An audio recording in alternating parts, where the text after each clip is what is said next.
So make that last line memorable. Point I realized it's not about me, it's that they just didn't like the poems.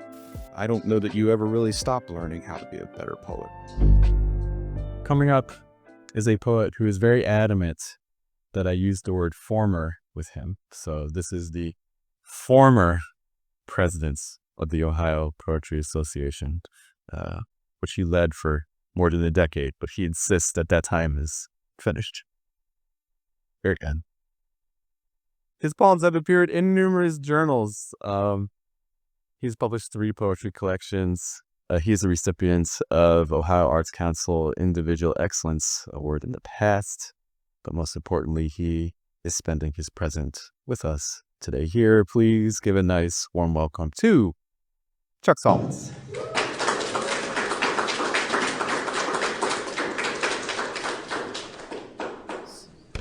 Thanks, Jeff. Thanks to everybody for coming out today. It's a beautiful December day, and you're here indoors with us, so we appreciate it. I think we'll get out of here in time, though, to enjoy some of it. Yes. So, I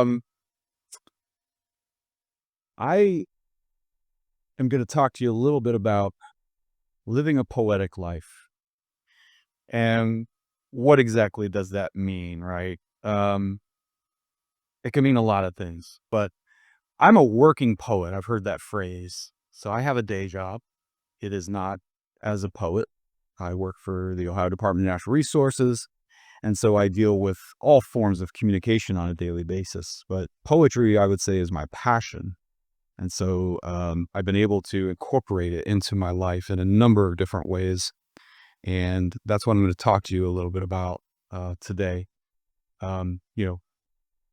We all have books on our bookshelves. Maybe you have a subscription to a daily poem that comes into your email. Maybe you go to reading events, open mics. Maybe you go to critique sessions. All of these things and more, are things that can help you have a poetic life. And the other thing I would say is that poetry probably isn't going to make you rich, but it will enrich your life in innumerable ways. And I think that's what I want to stress to you today. So what is a poetic life? Well, it's reading, writing poetry, right? It could be performing and or publishing poetry. It could be getting involved with your fellow poets or your community at large in some way. And as Jeff mentioned, I have done that mainly through the Ohio Poetry Association over the years. But it could be, those open mics or those exhibitions and things. A poetic life involves exploring and learning. I truly believe in being a lifelong learner. And so as a poet, I don't know that you ever really stop learning how to be a better poet. So, and then the other thing is taking everything you've learned and developed and passing that on to others. That community engagement is a part of this.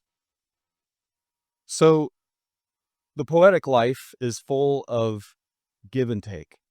And that's really what my talk is going to be focusing on today, is the give and the take of that poetic life. It has highs and lows. It has successes and failures. It has productive periods and it has dry spells. I probably go through more dry spells than I go through productive periods, but that's okay. So let's talk a little bit about the give and the take of the poetic life. And I'm thinking in terms of what I wish somebody had told me, when I was really diving into poetry, which wasn't until I got to college. I came to poetry kind of late. I was, 19, 20 years old. So I had, Julia in mind a lot as I was putting this talk together. She's a mentee that I worked with recently, and it was just such a joy to do that. And I thought, okay, what are some things that maybe Julia would want to hear today as well? So the first is a take risks. I wish somebody had told me that 20 years ago. Maybe my poetry would be more further along than it is. But if you don't take the risks, you don't get the reward, right? That's the key thing to remember here. So take the risks. So I remember when I was in graduate school in one of my poetry workshops, one of my fellow poets and fellow TAs, we were in one of our classes, and she said, "Chuck, nothing ever happens in your poems." Right, water. And, it was like it took me a moment. First of all, I'm like, "Wow, that's harsh." But once I really started listening, seeing her kind of flesh that out, it's like, "Okay, I understand exactly what she's saying." I wasn't taking any risks in my poems. And so from that point on, I tried to do that. Usually I wasn't very successful, but that's okay. Um, and then I had another fellow poet who said, the last line of a poem should be like a first kiss. And that has always stuck with me. So make that last line memorable. And that may involve taking, some kind of risk. Later, I took some risks when, I started I wrote a poem about Alice Carpenter's monotype. And I sent it to her. And then all of a sudden, we strike up a friendship. I start seeing more of her work. I start writing more poems. And before you know it, I get a book, right?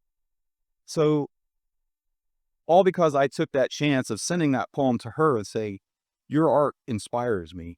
Can I see more of it? How do I see more of it? Um, and then, there are just all these other moments I was thinking back on where it's like, okay, I took a chance and it worked out. Um, Go to open mics, go to the events, you may be scared to death to get up in front of that audience, but you'll regret it probably if you don't at some point. So on the flip side of that, there's a give, and that is give yourself a break. Okay? When things don't turn out as you hoped or maybe as you envisioned, it's okay. Artists, like a lot of people, maybe more than most people, put pressure on ourselves. We want our artwork out there. We want it to be in front of people. We want people to read our poems. We want people to see our paintings. We want people to hear our music. And so we can be very hard on ourselves if that doesn't work out. So we got to give ourselves a break every now and then. Not every risk you take is going to work out, but examine what didn't work out and learn from it. The next take rejection. It's going to come. Probably more than the acceptances, right? We've all gotten that, if you submitted poems somewhere, you've gotten that rejection letter. Thank you for sending us your poems. We appreciate the chance to read them, but we have not selected these for publication. We wish you luck in placing these poems elsewhere. Yeah, maybe move on to another journal after that. Um, we've all probably gotten those. I mean, there are so many familiar faces in here. I know you folks are writing poems or publishing them, and so I'm sure you've gotten those rejections. But don't take it personally. It's not. They're not assessing you as a person. They're assessing you as they're assessing the poems, right? And that's something that was hard for me when I was young. I took it so personally. And then some certain point I realized it's not about me. They just didn't like the poems. Um, not all editors have the same taste, right? And so that's a big part of this. So flipping it, there's a give, and that is give yourself second chances. Right? Maybe you can tell by the rejection letter that, yeah, maybe I shouldn't send back to that journal. But keep doing it. Keep doing it anyway. Reread maybe what those journals have been publishing. Check against what you've been writing. Maybe check your backlog of poems. Maybe there's something you wrote a few years before that never got the light of day. And all of a sudden it's like, oh, they might like this poem.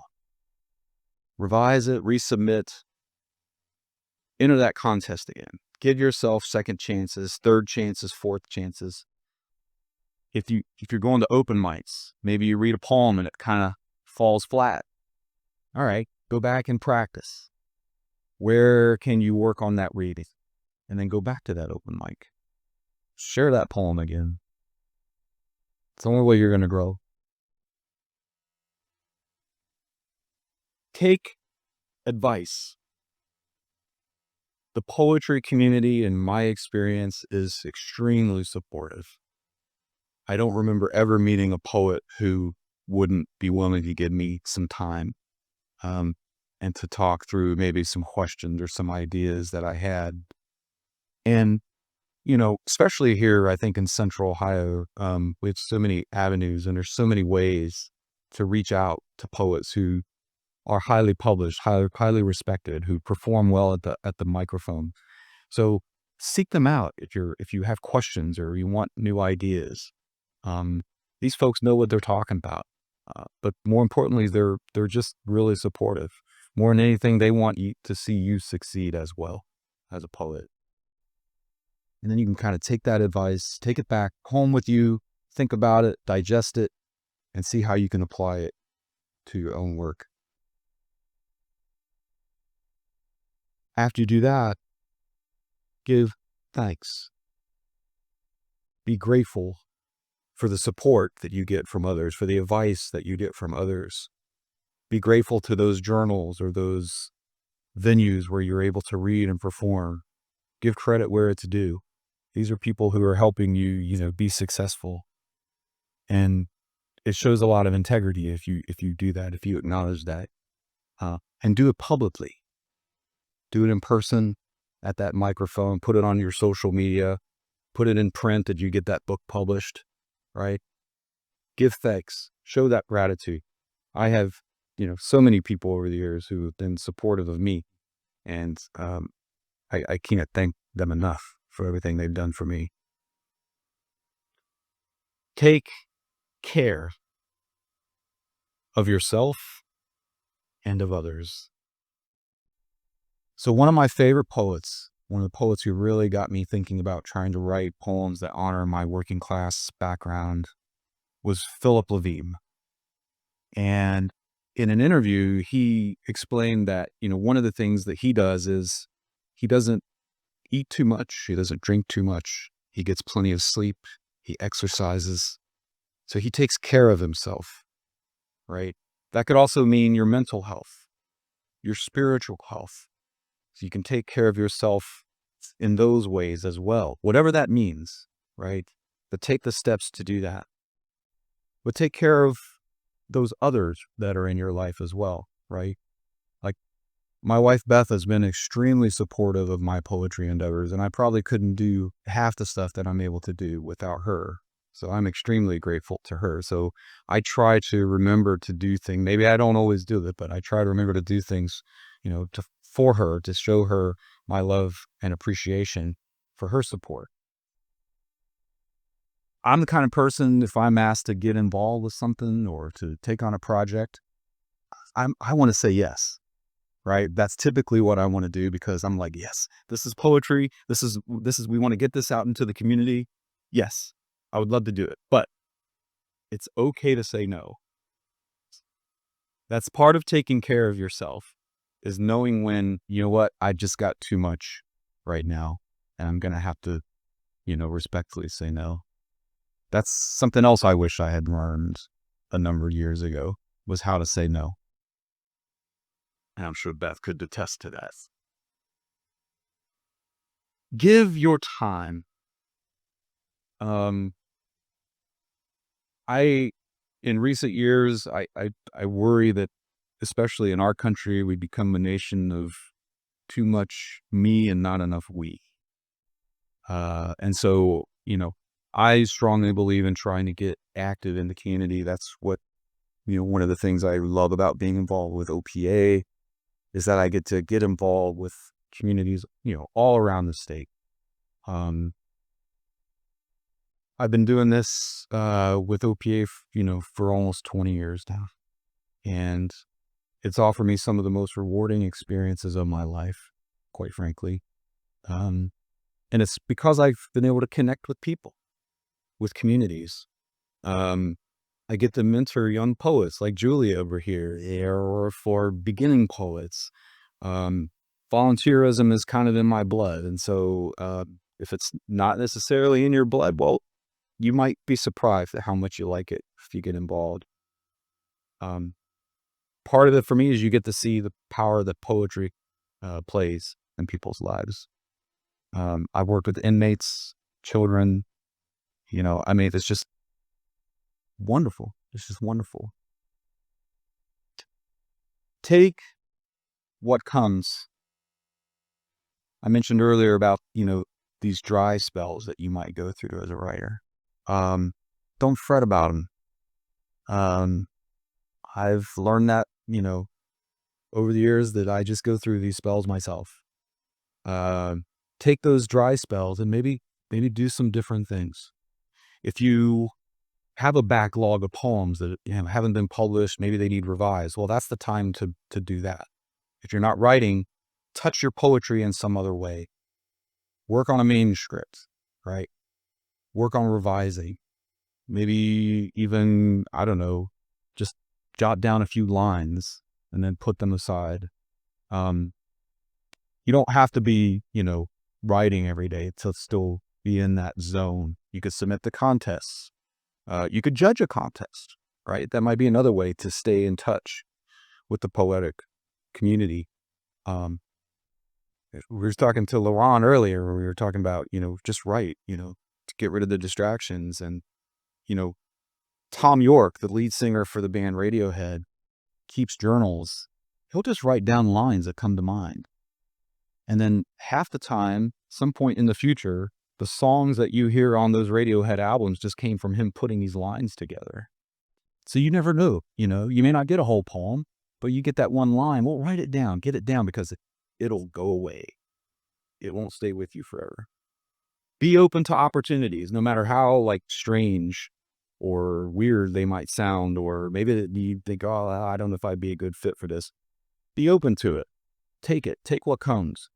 I kind of have a little bit of a Zen-like approach to that. So those are the gives and the takes as I see them from living a poetic life. What do you get out of it? Well, I've talked a little bit about this, but you're going to want to share your work in some way, right? So publishing is kind of that's the traditional way, although we have all these different avenues now to publish. You've got online journals, you still have traditional print. There's YouTube, right? You could perform your work. I've been fortunate to see my poems alongside, poets I love and respect, like, Roy Bentley and Steve Abbott, Ricky Santer, and, there are poets in this room. But then also, some that I was surprised about, oh, here's my poem in Chiron Review. And here's Marge Pearson, wow, that's pretty cool. So that's kind of, that's one of the possibilities from immersing yourself in a poetic life. Lifelong relationships. This is probably my favorite. I just have developed so many friendships, and my fellow Winks are in the room today, Ricky Santer and Sandy Thien. There's another example of a risk that we took to form this trio and to go around and gig, right?